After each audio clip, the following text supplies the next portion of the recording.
Welcome to this webinar. I'm really happy that you could join us today. And I don't have a PPT per se, but what I would do is I'll take you through a very different way of learning, which is called mind mapping. Okay, let me share my screen with all of you.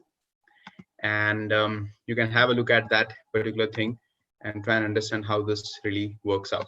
So today's session, we'll talk about what we say innovation and creativity. That's what is a topic of interest to me today. And I hope that you will find this very much useful. So what I'm interested in understanding is, or teaching is that how do you really use some of the elements of innovation and creativity to make a good career for yourself. And these are very testing times for all of us. And what we need to understand is the fact that if we assume that things should go back to normalcy, I think we're deluding ourselves. Instead of waiting for things to become normal, we need to develop certain skills. It's a very good time to invest in yourself, to do an MBA, and to then look at different career options that can come your way. So here is what the title is. I hope you can all see my screen. This is called, the topic is innovation and creativity. Okay, so this is what we are talking about. I'll also write down my name.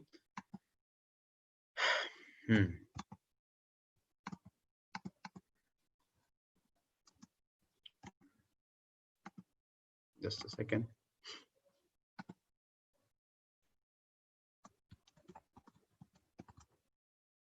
So that's where we are. Okay. So the first question I have for you, and I would like all of you to please write on the chat. Chat is the best medium for us to communicate. So let me open the chat window. Ma'am, can you please make me the host so that I can manage the chat, etc.? Yes, sir. Yes, sir. I have made you co-host, sir. Is it not possible? Are you unable to share it, sir? 1 second, sir.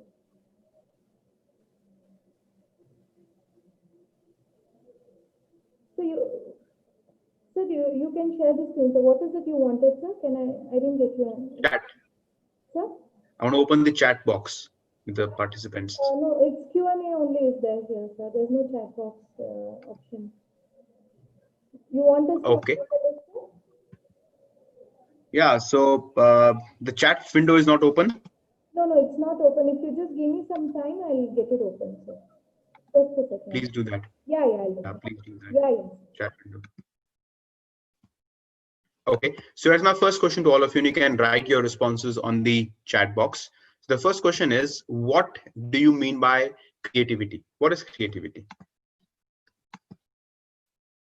You can write down on the Q&A section, what is creativity? A simple question.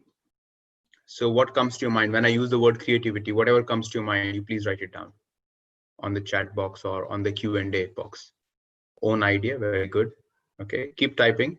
Yes. Keep going. Yeah. Creativity is a new process, thinking out of the box. What else? Something new.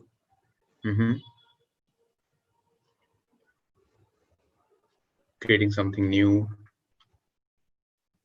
Thinking differently, out of the box, creative new thinking, doing own idea. That's a very good point, Naveen Raj. Combining two different things to form a unique. That's a very good point, Naveen Raj. I like that answer. It's a good answer. Creating our own idea into innovation, something new, different from everybody. Imagination, turning ordinary into unique. Very good points. Again, very nice. What else comes to your mind? Anything different, unique in its own way, something to create new one, the way we express imagination. Very good point.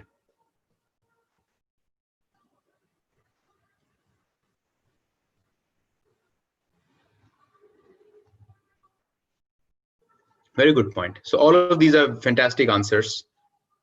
Very nice. Just imagining something, anything different from. Okay, so do you think creativity is same as innovation? Yes, no? Are the two words innovation and creativity same? Are they different? They are not same.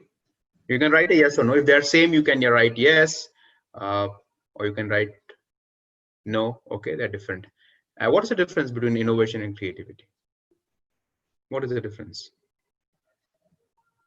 If I have to really distinguish very fundamentally between innovation and creativity, what is the difference between the two?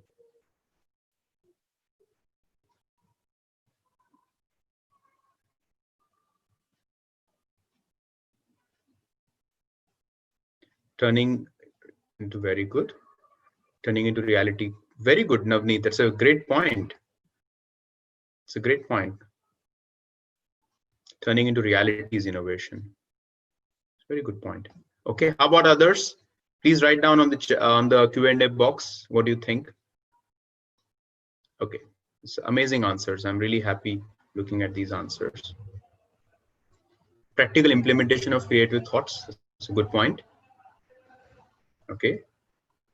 You use creativity to innovate. Very good. Kinjal. Okay, it's different. Very nice. Okay, now let me give you a few definitions so that you sort of can use them as we are talking. So the first important thing that I want you to understand is about creativity. So not every idea is a creative idea. There is some condition for an idea to be called as a creative idea. And I think there are two very important conditions. The first condition of an idea to be creative is uniqueness or novelty, let's say. It has to have novelty. And the second is utility. Creativity is an ability to generate an idea which is both new and useful. That is very, very important thing, novelty and utility. Let us understand what is novelty. So here is my question to all of you. And once again, you can please, till ma'am enables your chat box, we can all have the conversation on the Q&A section. I'm pretty much okay with that. Sir, actually, I enabled the chat box, but it is not visible here, sir. I think it will take some time, a couple of minutes or so. Yeah, that's okay. No problem. Yeah, thank you. Okay. We are okay to use this Q&A. I don't mind that. Thank you. Thank you so much, sir. Thank you so much. That's okay. So here's another question for all of you to think about. Creativity is novelty plus utility. Now, if I come up with this idea that let us have this session in a setting where I can see every one of you, you can see me, and we can see the holograms of each other, and we can almost feel as if we are sitting in the room. Is it new? Yes, no? Does the idea have a lot of novelty? Yes, no? Is it a new idea? What do you say? Yeah, I guess it can be considered as a new idea. But do you think it has a utility also? Do you think it has a utility, a good amount of usefulness? Do you think so? Yes, no?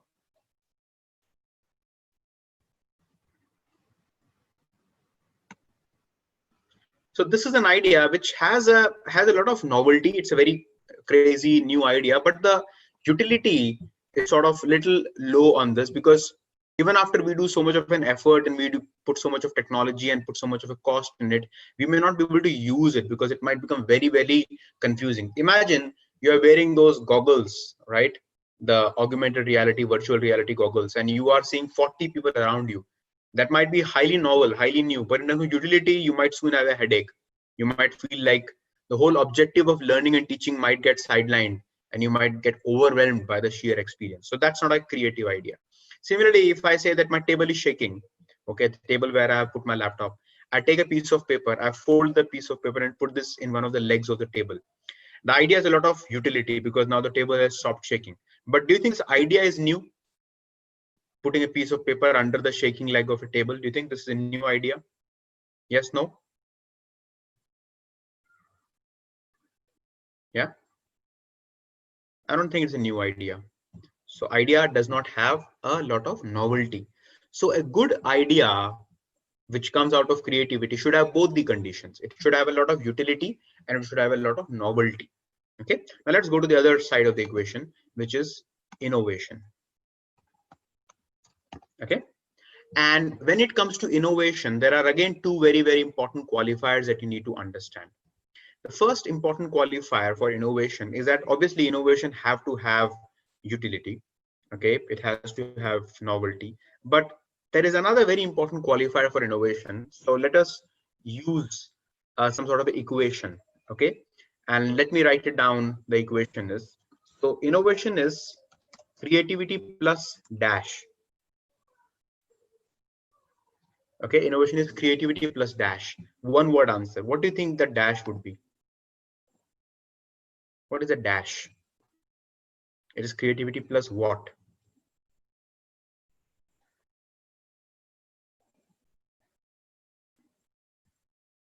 Okay, please write it down. Creativity plus what? Working, okay. Application, entrepreneurship.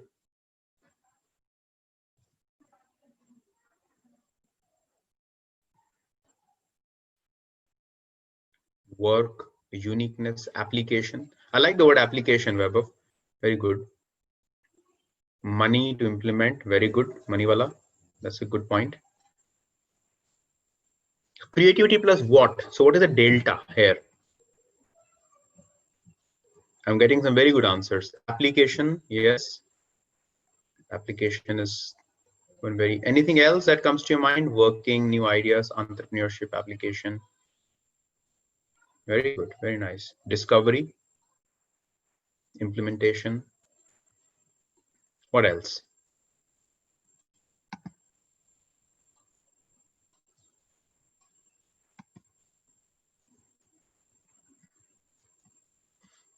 Good. So let me borrow from whatever you have said and let us use this thing over here and let's call this as commercialization. Okay, commercialization.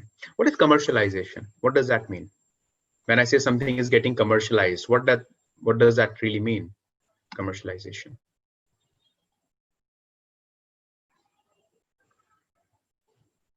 What is commercialization? Mass production for public, business. What else is commercialization? Business. What else? So commercialization means you should be able to execute it. You should be able to sell it.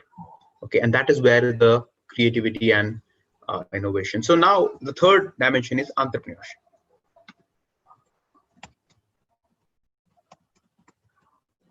Now, what do you think? Is entrepreneurship like creativity or is entrepreneurship more like innovation?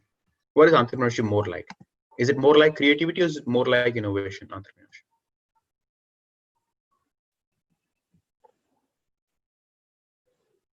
What is it more like? Of course, it requires both when you need to be creative and innovative, but then what is it more like?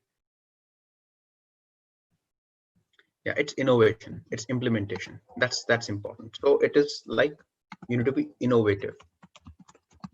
You need to be able to put an idea to the marketplace. That's very, very critical. You need to be able to commercialize something. That's absolutely important. Okay, so that is where we are talking about the three things, which is creativity, innovation, and entrepreneurship. Let's move on and understand a few very important aspects of innovation and entrepreneurship. Now, in terms of innovation, I want you to understand what is innovation and what is not innovation. So the first thing about innovation is about, let's understand this thing, which is connecting the dots. Okay, that is innovation. Let's look at one important thing, which is Ola. I'm hoping that all of you have used Ola or Uber. Yes, right? That's an assumption, which may not be completely wrong, but most of you must have used an Ola or an Uber. Now, can you all tell me what are the various technologies that goes into making an Ola or an Uber application? When you use an Ola or Uber app, what are the various technologies that go into that? Go ahead. What are the various technologies? Can you name some of the technologies that you use that go into the? Go ahead. GPS, tracking location. What else? App building, GPS, communication, chat. Okay. Trust. Of course, one of the things is Google Map, I'm assuming, right? Google Map is another technology that goes into it. Ability to call, mapping, communication, chat, maps, calls, Ola wallet, yes, good point. What else? User interface, very good, Navneet. What else? I want everybody on the session to type and participate. It's very, very important that you participate. Okay, because without even you realizing, we will be at 3 o'clock. And if you do not participate right now, you would really, really feel lost out in the entire conversation. So, right. So let us understand some of the things that Ola has. So we have the GPS, the GPRS, the Google Maps, okay, some authentication softwares, obviously user interface, payment gateway, etc. All these features are loaded into a Ola app. Out of internet, of course, online transaction, etc. So out of all of these technologies that goes into a Ola app, how many of these technologies are actually created by Ola? Which technology is created by Ola?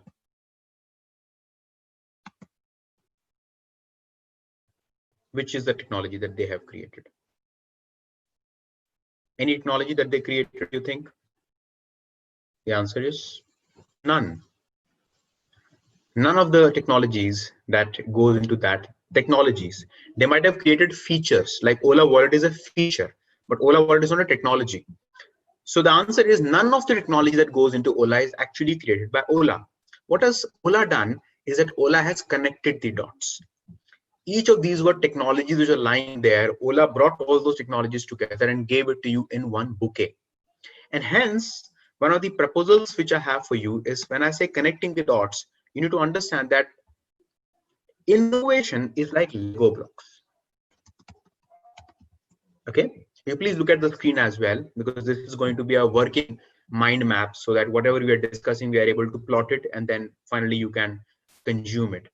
They are like Lego blocks. What I mean by Lego blocks is that they are best when they are connected. Suppose I give you one Lego block, okay, one single Lego block. What can you do with that one Lego block?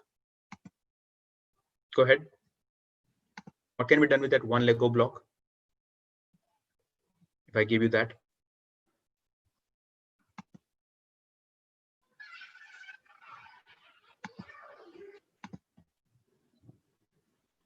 what's one Lego block? Not much, I guess. You're not going to do much with that one Lego block, right? But if I give you 10 Lego blocks, what will you be able to do with those 10 Lego blocks?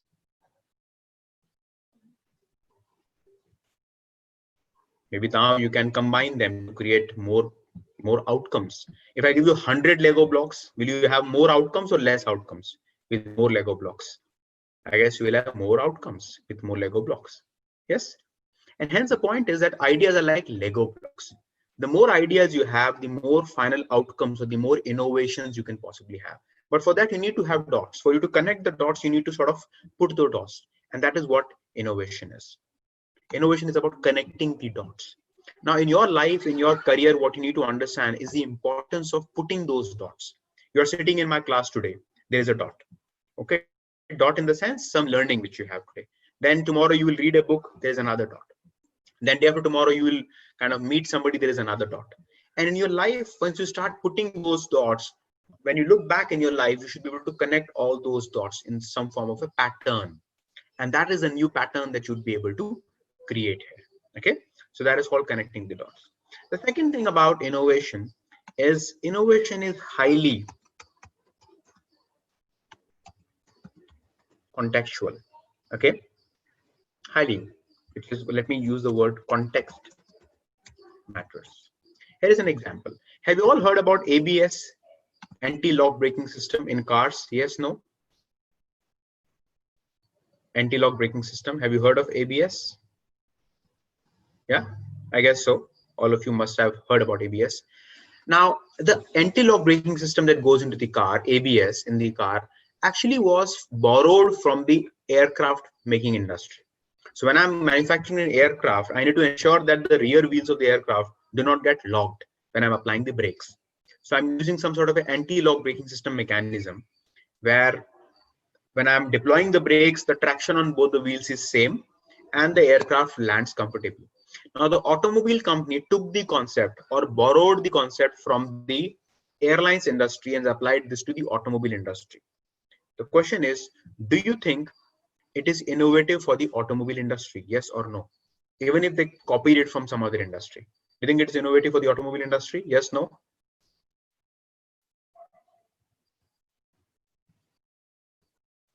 Yeah. So most of you are saying it is yes.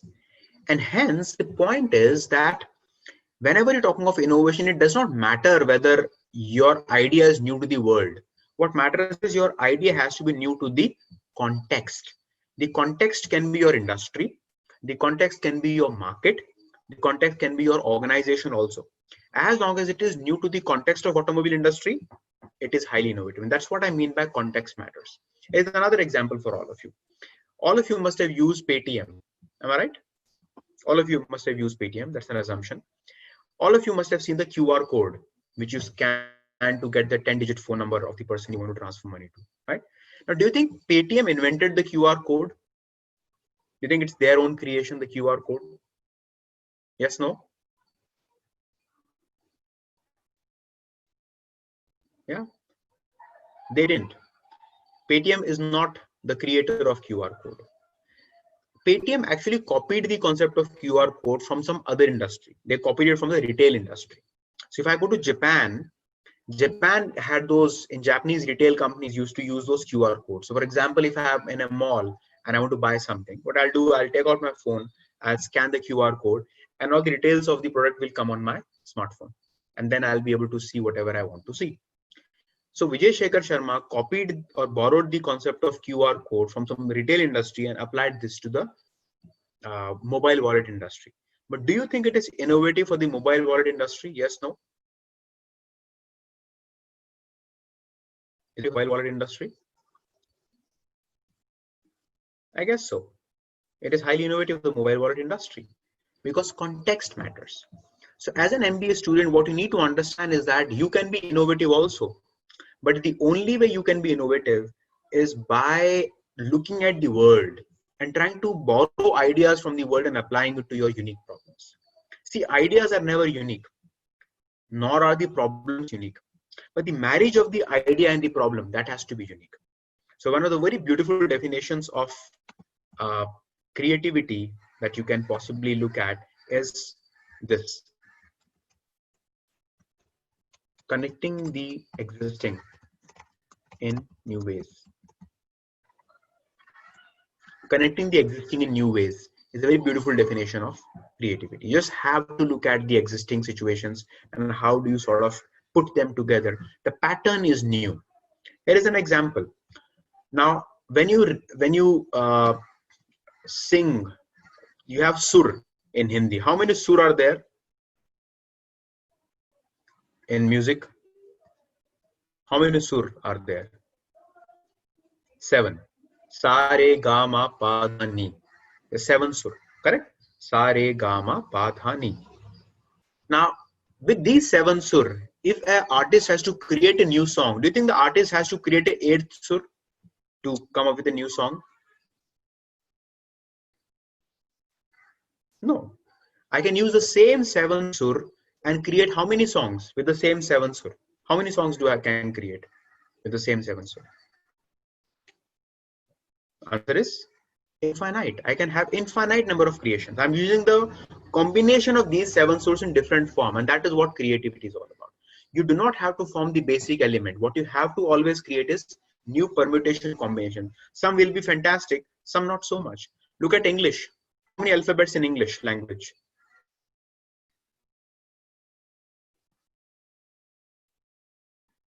26 alphabets in English language, right?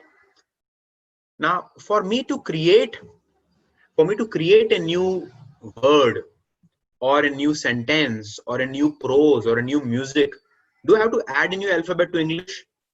Answer is no. I don't have to add a new alphabet to English, but I have to use the same alphabets in some sort of a new permutation or a combination to be able to come up with something amazing.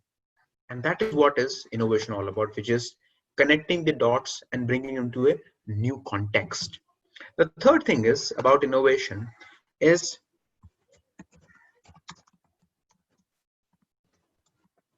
it's not always products. Let's look at some of the industries in which the problem is that whenever we think of innovation, what comes to our mind is an iPhone or an iPod or some new product development or a Nike shoe. We always think of Amazon Kindle or Amazon Fire Stick. We always think of innovation in the form of a product, which you can touch, feel, see, smell, etc. But a lot of innovation actually happens beyond the product. It's not the product that has to be innovative. There are very different dimensions of innovation. Let us look at an example of innovation in beyond product. Okay, innovation is, have you all seen the concrete mixtures which are mounted on big trucks and they are always rotating? Inside you have concrete. You have seen concrete mixtures. Now that is one of the most important innovations which has happened in the cement industry. In the last so many years now, the cement industry has not seen a radical innovation in the product. Cement is the cement. You can't do much about the way cement is being manufactured or the cement is being sold. But this type of a innovation, where you are putting entire cement mixer on the truck and the truck is going to the customer instead of customer buying the sack of cement. What is this type of innovation called? Can anyone tell me what is it? It's not a product innovation. It's a very different type of innovation. What is that innovation? Can you please tell me?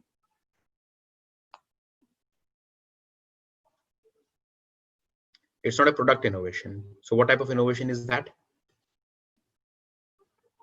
Go ahead.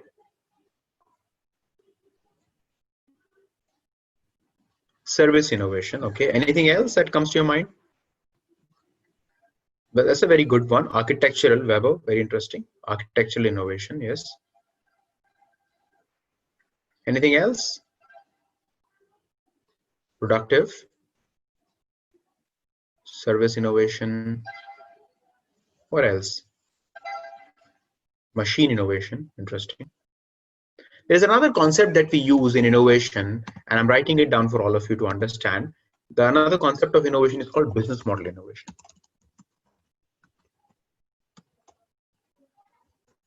Business model innovation.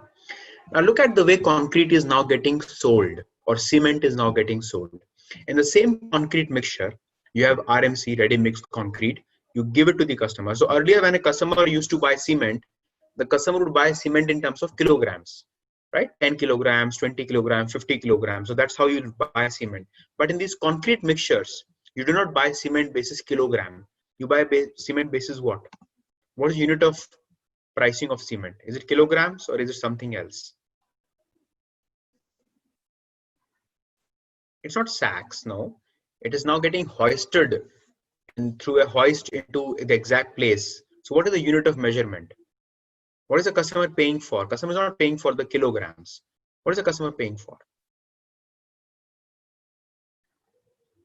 It's actually paying for the volume, liters, absolutely correct. It's not kilograms, it's liters. Cubic space, that is how I'm charging. Secondly, the customer is also paying for the time, correct? The time for which the concrete mixture is standing at the site, the customer is also paying for that. There is no wastage because you consume whatever you need and the concrete mixture goes back. The concrete is fresh, so it's a win-win situation for everybody, and it's a new business model innovation altogether. Another example, Netflix. Now earlier when I had to watch a movie, I had to pay for every single movie, whatever is the amount. If I go to a theater, I pay for $250-300 per seat. Okay, if I'm buying a DVD, I pay for the price of the rental of DVD. But what is the new business model that Netflix has come up with? Can anyone tell me? Netflix is also showing you movies, but what is the new business model that Netflix has come up? How is Netflix charging you? Are they charging you based on number of movies that you watch? So Netflix business model is called as a subscription business model. You subscribe to Netflix for 1 month or whatever amount of time, and you can watch any number of movies, or you may not be able to watch a single movie. So Netflix innovation is not a product innovation. Netflix is not creating a new movie per se, or a new app, or a new internet. They are not creating any of that. They have actually come up with a very innovative business model. Correct? That's called the subscription business model. And that's a very new business model. Another example I want to give to you. Have you heard of this company called Zoom Car? Zoom Car. What do they do? What's the business model of Zoom Car? You can rent a car. Instead of buying a car or renting a taxi, you can actually rent a car, which means you are driving the car. So for example, if I have to go outstation and I need an Innova, Inside the city, Innova doesn't make sense for me. So I have a small car. But if I have to go to Ooty, Kodaikanal, I need an Innova. So what do? Instead of hiring a driver, what do? I just hire a car for X amount of time. So that's again a new business model. Yes. Uber is very famous for a business model. What's the business model Uber had? Uber did not innovate the taxi. What Uber innovated was a new business model, where there on the one hand you have all the taxis and the drivers, on the other hand you have all the customers and the passengers. What you're trying to do is a platform where the real-time status of the demand can be matched with the real-time status of the supply, and you make a commission. That's the business model of Uber, right? So all of these innovations which have come up in the last 10 years are all very good examples, not of new product innovation, but new business model innovation. Another example of an innovation can be in sort of a process innovation. You can even have a process innovation. Okay. What's a process innovation? A process innovation happens when the product does not change, but the way you're making the product, that itself changes. Here is an example. All of you, have you heard of this concept called just-in-time? Just-in-time philosophy of Toyota? Yes, no? Just-in-time?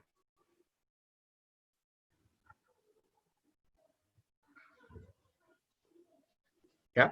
So a couple of you have heard about just-in-time. So just-in-time is a philosophy which is extensively being used by Toyota, where what they do is they look at, making a item which is a product that goes into making the final car. The component of the car is made available only when the car is getting manufactured, which is called just-in-time.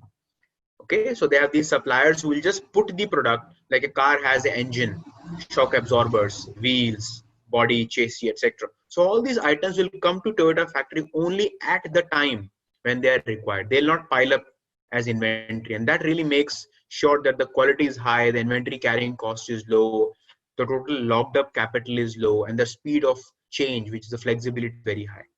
Now you cannot, when you buy or drive a Toyota car, you cannot make out the difference whether it's just in time or mass manufacturing. But what Toyota has very intelligently done is they've changed the process of manufacturing. That is called as a process innovation. So your product innovation, a process innovation, a business model innovation, which means innovation can be anything in life. You can have a service innovation also. Okay, you can have a customer relationship innovation or a customer engagement innovation. So whole host of innovations are possible. Don't limit innovation to product innovation only. That's a very wrong assumption or mistake that many people often end up making. Here's another very important question for all of you to sort of understand. The question is, I'm writing a word down here and you tell me if this makes sense to you. Intelligence. So the question I have for you is that, do you think creativity is same as intelligence? Yes, no. Are they same, creativity and intelligence? Yes, no.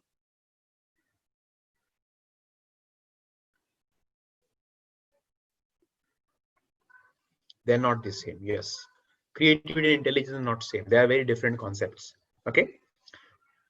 Can I say that the person who is more intelligent is also more creative? Is it the right thing to say? More intelligence means more creative? Yes, no? Can I say a person who is less intelligent is more creative? Can that be said? Less intelligence, more creative? That cannot be said also. But nonetheless, there is some relationship. We do not know exactly what is the relationship, but there is some relationship. Let me ask you a question. Okay. Here is a question for all of you. I'm typing something on the screen and you have to tell me what number is coming next. You type the number very quickly. Okay. You have only 5 seconds to answer the question. I'm typing the question on the screen and you have to, in 5 seconds, you have to tell me what is coming next. Okay. 2, 4, 6, 8, 10. What is coming next?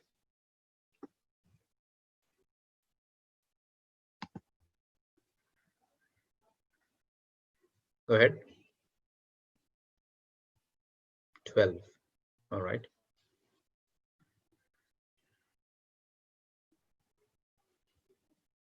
So all of you got it right. 12 is the right answer. 12 is coming next. So okay, here's another sequence.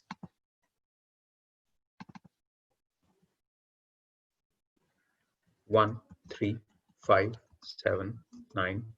What is coming next?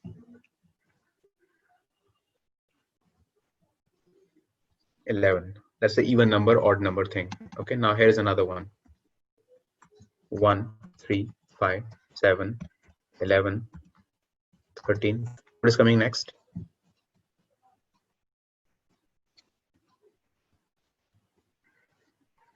Go ahead. 17. Correct. That's what is that? If 17 comes, what is the series called? Go ahead. 17 is the right answer. What is it called? It's not 15. 17 is the right answer. What is it called?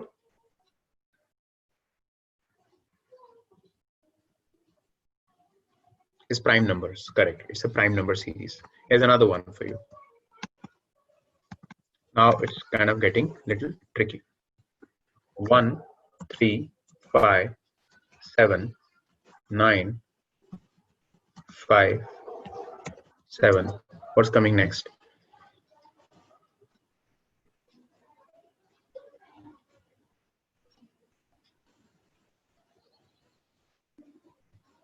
Three.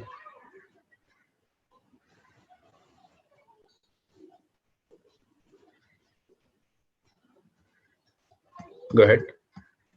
Somebody said 3 is coming next. The answer is you do not know. That's the right answer. Because this, so the question then is that in the first, you are very quick to tell me the right answer. In the second, you are still very quick to tell me the right answer. In the third, you took some time. And in the fourth question, you are lost.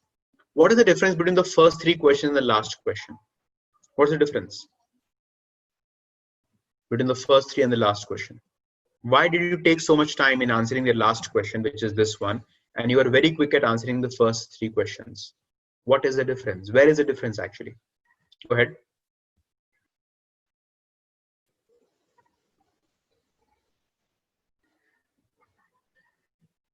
Where is the difference? Difficulty level? Very good. That's a very good point which Kinjal has written. First 3 followed a pattern, but the last one did not follow a pattern. Absolutely correct. So what is intelligence? Intelligence is about pattern recognition. That is intelligence. Okay. If you can recognize a pattern, that is called intelligence. An intelligent person is very quick at recognizing patterns. An intelligent person can even form a pattern when things which are not in any pattern is given to them. So here is my question to you then. If intelligence is about finding a pattern or creating a pattern, okay, so let me sort of write it down. If intelligence is about creating a pattern, what is creativity? If intelligence is about creating a pattern, what is creativity? Go ahead.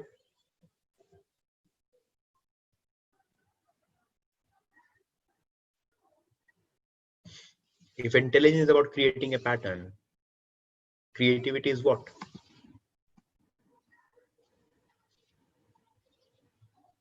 Following the pattern to come up with something new, pattern, recognizing the pattern. What else? Anything else that you think creativity is?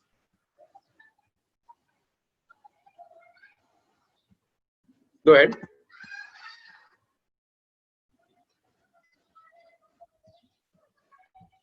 Yeah, I think the right answer here would be that if creativity, if intelligence is about finding a pattern or recognizing the pattern, creativity is actually,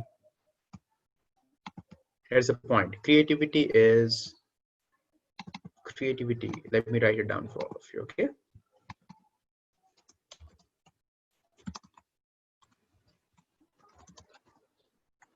If intelligence is about recognizing a pattern, right, or building a pattern, let me write it down, building a pattern. then creativity is about breaking the pattern. Okay, how do you break the pattern? We need to learn to be able to break the pattern. Now, here's another question for you. Do you think breaking a pattern is easy or difficult?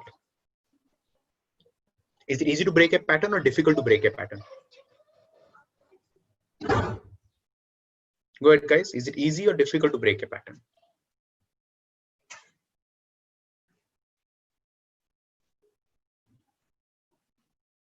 I guess it is difficult to break a pattern. It's never easy to break a pattern. It takes a lot of time for you to really break a pattern. Yeah. And as students, you should be more good at breaking patterns than the people who have a lot of work experience with them. It's very critical for you to be able to break the pattern. Okay. Now, I have 15 minutes with me, and at 14:45, I'll open the floor for question and answers so that we can close at sharp 3 o'clock. I'll be happy to take your questions, 15 minutes of questions. So I have 15 more minutes with me. And in the next 15 minutes, I'll tell you how to break a pattern. Because many of you may be freshers, okay, or may have less than 2 years of work experience. And many times in the MBA organizations or in the MBA space, we think that the people who do not have adequate work experience are not suitable to do a job. Well, I don't believe in that, because what they can bring to the table is a very fresh perspective. They can break the patterns, they can question the obvious, question the conventional wisdom, which people with too much of work experience can possibly not do or may not be able to do so well. So here are the 5 things which I will tell you today that you should be able to really apply in your lives and apply in your career to break the pattern. Would you be interested in knowing that? Yes, no? Will that help you? How do you break a pattern? Okay. Somebody said no also. All right. I guess breaking pattern is always good. Always helps to break the pattern. Okay. So here are the 5 things which I would like you to understand so that you can all break the pattern. The first major skills that you need to develop. The first major skill is questioning. You should be very good at questioning things like a child. Okay. Now I have a daughter, and one of the things which she always is very good at is questioning. Why this, why that, and why not that?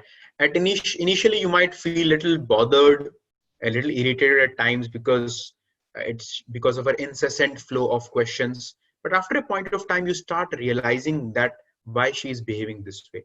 And it's actually a challenge on you to not just lose your patience, but also to up your intelligence, up your skills, so that you are able to give good answers. Obviously, the dialogue does not stop with a good answer. It invites another question. But then the point is to encourage a child's curiosity. It's very critical. Curiosity is very critical. So have this ability of asking questions. Don't take things for granted. Don't take the conventional wisdom the way it has been given to you. Question everything about the conventional wisdom. That is very critical. And many times you may not have the people who can give you the right answer. Well, that's the reason why we have a Google. So most of the answers you can always go to Google. And in the Google economy, I think the premium has really shifted from knowing things to asking things, from knowledge to curiosity. It's very critical to be curious, very critical to be imaginative. So be a very curious person, live curious, and ask a lot of questions. That's the first skill that you need to develop. So when you go to your summer internships, or when you go to your placements or your final job, ask things. Why this has not been done that way? People might find you irritating, but that people can even find you irritating when you don't even ask any question. That can also happen that way. But asking question is a very good antidote to not only your personal boredom, but also of others. The second thing is observation skills. Be a good observer. Observe things. Okay, wherever you go, try to observe why things are not happening this way. An example is that when I go out, I realize all sorts of people in terms of mask wearing habits. Some of them will wear a mask. Some of them will not cover their nose. They wear a mask like this. Some of them will wear a mask here. They'll not cover their nose and their mouth. Some of them will not wear a mask at all. Some of them will wear a mask where almost they have closed their own eyes. And I see that different people have different rationale. The rationale could vary all the way from irritation. They might have some irritation on their skin because of the mask. It might, that's one extreme. Other extreme can be that they just don't believe that there is a coronavirus. They might be very happy saying that all that is nonsense. I just have to enjoy my life. Unless I observe, I'll never be able to empathize with people. I'll never be able to understand why somebody behaves this way. And obviously, I'll not be able to come up with a response or some sort of a creative solution. So questioning is the first skill, observing is the second skill. The third skill which you need to develop as an MBA student is experiment. Really be good at experimenting. You're too young to have a stated or a well-defined life for yourself. You need to learn to experiment voraciously. Learn to experiment. Edward de Bono, who is a very big prominent person in the space of creativity, once very famously said that if you do not want to change your mind, why have mind, right? If you don't want to change your mind, why have one? Like, you don't change anything in your body. You don't change your heart. You don't change your lungs. You don't change your kidney. You don't change your liver. The only thing you change continuously is your mind. And the best way to change your mind is to experiment. And I think coronavirus is a great opportunity for us to experiment. Experiment with our routines, experiment with our learning habits, experiment with our socializing patterns, the people we meet, the food we eat, the places we go to, our hobbies, the books we read, the movies that we watch. Everything has to be changed. Now, what has happened to us is that the nature has forced us to change, but the creative people try to change themselves. They try to bring a lot of experimentation in their life, ranging from the clothes all the way to the food, to the people, to the sleeping patterns, and things of that sort. So I think experimentation is very critical. So good observation, good questioning. Third is experimentation skills. The fourth skill that you need to learn is networking skills.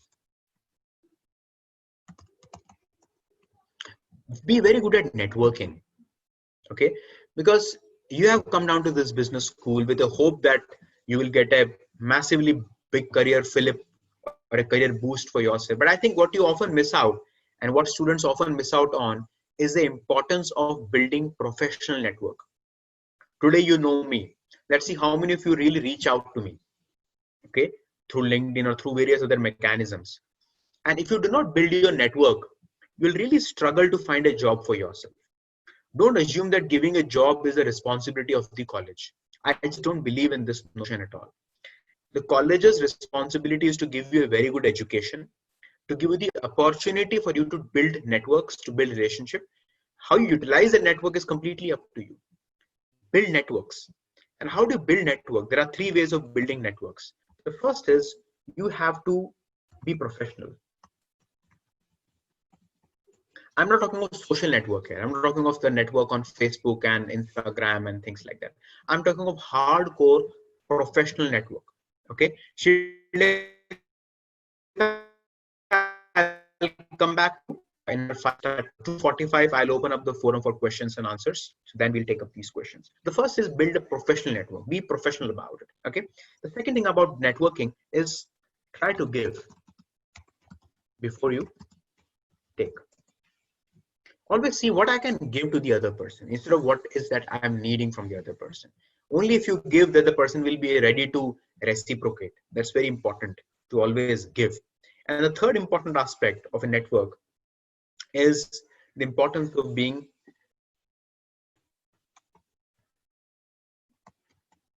humble. You might be a superstar, but I always believe that all your skills and all your temperament will have no meaning if you lack humility. So try to be humble. And humility comes with age, of course, but even at a young age, if you can develop this temperament, I think that's a great achievement. And the last thing about innovation skills that you need to develop is called associative ability. Associative ability means connecting the dots. You learn something today, you read something in the book tomorrow. Are you able to connect all these things in a coherent whole, in some sort of a big picture? And that associative ability is very, very critical when it comes to thinking creatively and being an original thinker. Okay. So let me revise very quickly what I have shared with all of you, and then I'll also share this map with all of you. and publish this so that you can see this map for yourself. This way of making notes, by the way, is called mind mapping. Okay, and let's see, how do I share this with all of you?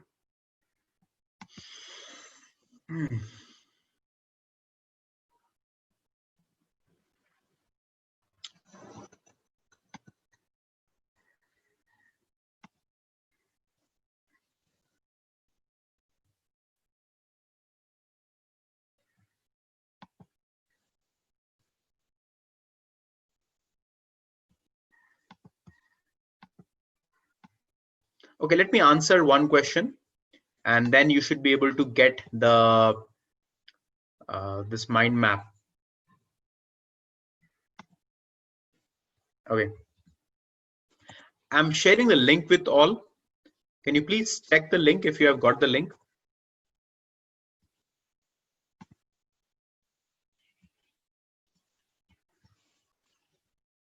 I've sent the link. Just click on the answer button and you can copy paste the link. Maybe one of you can unmute yourself and tell me.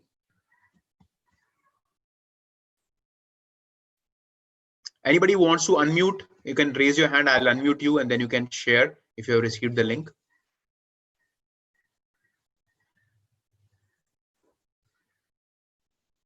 Okay, who would like to? Okay. Priyanka. I'm unmuting Priyanka. Go ahead, Priyanka. You can speak. Yes, we have received the link. Can you please open the link? Can you all open the link and see if you can see what this mind map is all about? And if you can see, just raise your hand.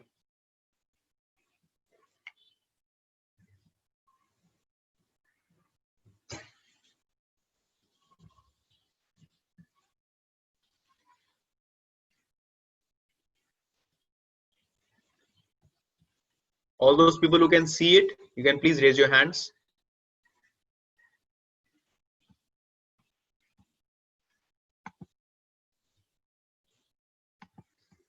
Okay, good.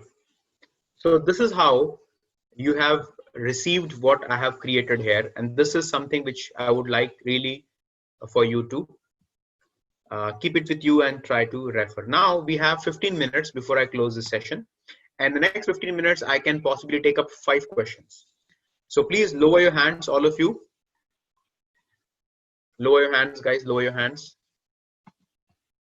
Okay, and anybody who has a question, I can take the question.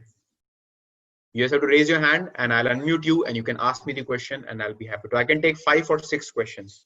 This is whatever you have discussed today, or in general, if you have any curiosity about innovation and creativity, I'll be very happy to respond to your queries. Let's start with Divya Raj. Okay, Divya Raj, please ask your question.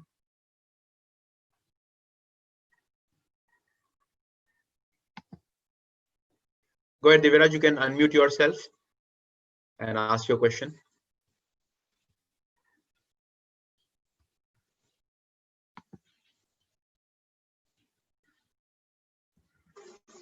Go ahead, please. Divya Raj.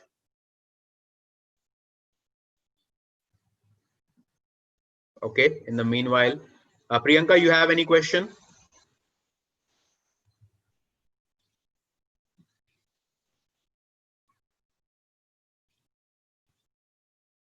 Okay, let's go to Kushal. Kushal, you are unmuted. You can ask a question. Yes, sir. Sir, like you said, like be humble. I completely agree with you. But like, can you please tell me how to control the anger? Like sometimes it's very hard to control our anger. That's a good question. So one of the things that really helped me to develop a bit of control on my temperament and to develop a bit of humility is pranayam. Try practicing pranayam. 10 to 15 minutes a day of pranayam would really help you to calm yourself down. It helps you regulate your heartbeat, your blood pressure, hormones in your body, and your mental activities. And I think that's a short method of you to really control. The second thing is you need to really understand that you can't control much in your life beyond your own behavior or your mood. More specifically, you can't control other people's behavior. What you can control, what you should control at all times, is your own personal behavior. So pranayam and realization that you can control your behavior is a very important first step towards developing that control on your temperament and a bit of humility. And the third aspect, if I may add, is to avoid people who irritate you. Okay, don't try to get into this mode ki main sabak sikhaunga, I'll teach the person a lesson, I'll teach him something. Don't get into that crazy feeling. People will learn on their own. You are not there to boss around, to be a teacher to others. Lead your life with your own principles. Be a good human being. Others, if they want to get inspiration from you, they will. If they don't want to, they're lost. You have to lead your life with your set of belief and principles. Does it help, Kushal? Yes, sir. Thank you so much, sir. Thank you. I'll try to follow some of these things, yes, sir. Thank you. Good. Okay, who wants to go next? Vaibhav? Okay, let me unmute Vaibhav. Please go ahead, Vaibhav. I've unmuted you. Yes, sir. How to develop ability of questioning? Come again, I can't hear you. How to develop ability of questioning, sir? I think one way of developing the habit of questioning is to develop a thick skin.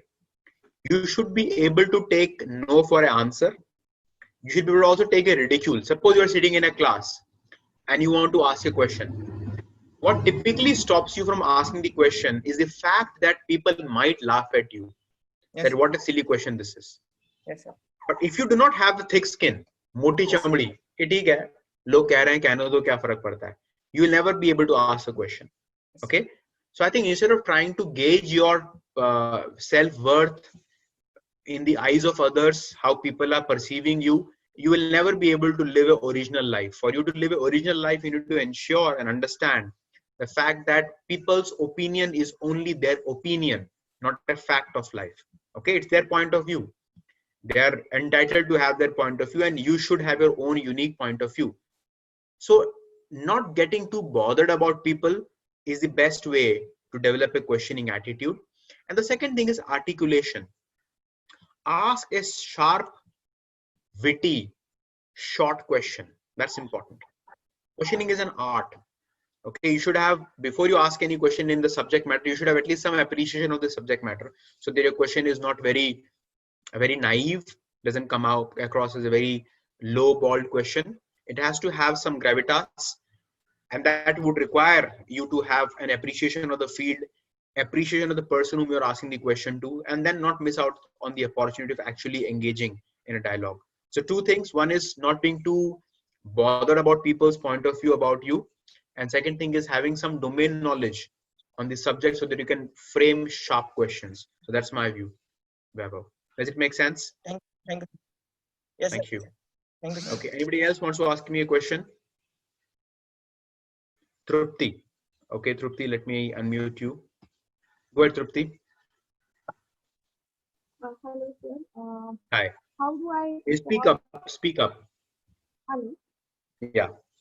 How do I spot opportunities for innovation? How do you spot opportunities for innovation? A good question. See, opportunities for innovation are all around you, but you need to develop the skill set of observing them. Here is an example. Coronavirus vaccine. Now, in the next few months, you will have a coronavirus vaccine being developed, ready to be deployed across the length and breadth of the country. It will be very difficult to administer the vaccine. We have 135 crore people in the country. Okay, it would not be easy. But can you come up with an innovative idea in terms of how do you train people? How do you really identify if somebody has got vaccinated or not? How do you ensure that locality by locality you're able to vaccinate people? How do you ensure that there is no black market? There is no hoarding. There is no price escalation. All these are opportunities for you to apply creativity. Some of the solutions can be technological by using mobile phones, GPS, etc. Some of the solutions can be social solutions. Some other solution can be a new product that you might need to develop, etc., etc. So I think in a country like India, there are so many problems that needs to be solved. What you need to develop is the ability to look at the problems differently. And that's what I said: questioning, observing, experimenting, networking, and associating. These are the 5 skills that you develop as an MBA student, so that tomorrow when you get a chance to solve the problems, you can solve them better than most of the people. Does it make sense, Trupti? Yes, thank you so much. Most importantly, be a good observer. Observe things. Today, you learned something new. Am I right? Mind mapping. I didn't open a PPT. I didn't kind of simply give a lecture to you. I used lecture plus I used a model so that you are able to learn on the fly. And I've shared this with you already so that you're not waiting for me to send a PPT to you. That's an experiment. I experimented with this model of teaching today. Tomorrow, if I engage with you, then I might experiment some other model of teaching. And this experimentation is important because I learn something new. My audience also learns something new. And more importantly, I am kind of expanding my body of knowledge, which I think is very, very critical.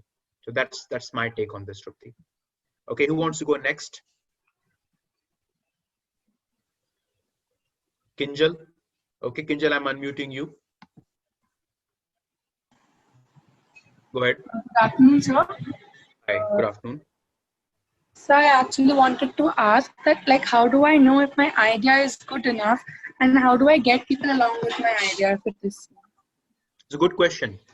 I think the best way to test your idea is to implement it, execute it.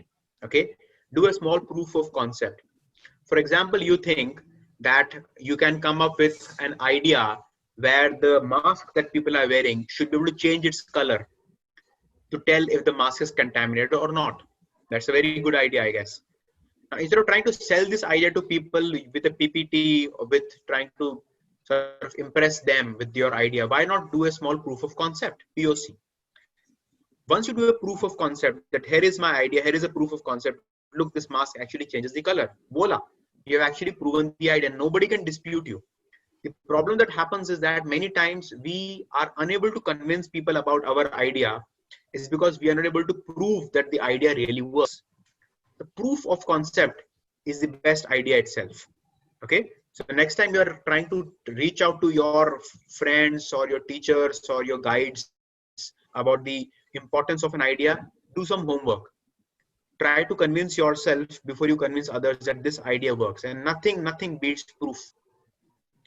Okay, prove it, and then nobody will have any argument. Does it make sense, Kinjal? Yes, sir. I understand. Thank you so much.